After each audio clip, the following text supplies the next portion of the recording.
Le Breizh comme lieu d'accueil du président de la République. C'est à bord de ce chalutier tout neuf qu'Emmanuel Macron a échangé avec les pêcheurs et les élus.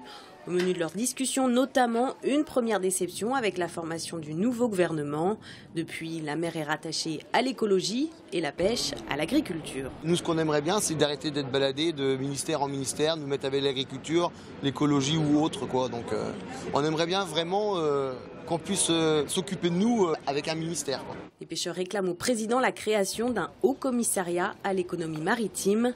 Mais sur les quais du premier port de pêche français, un autre sujet inquiète les pêcheurs hauturiers, la perspective du Brexit. Ils s'interrogent sur leur accès futur aux eaux britanniques. Certains voient qu'il y a sur les contrôles des navires français dans les eaux britanniques de plus en plus de, comment je pourrais dire, de contrôles très contraignants.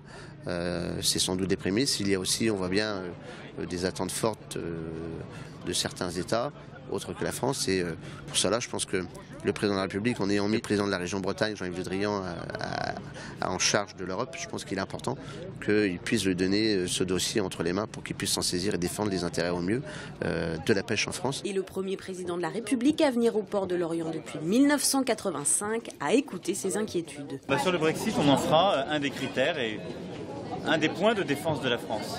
Et donc ce qui est important aussi, je viens ici parce que je voulais durant ces 2 jours montrer l'importance de la mer et de l'ensemble des activités maritimes en France. Je sais l'angoisse qu'il y a sur le Brexit et nous défendrons les intérêts des pêcheurs dans le cadre des négociations avec la Grande-Bretagne. C'est aussi cela ce que je suis venu dire.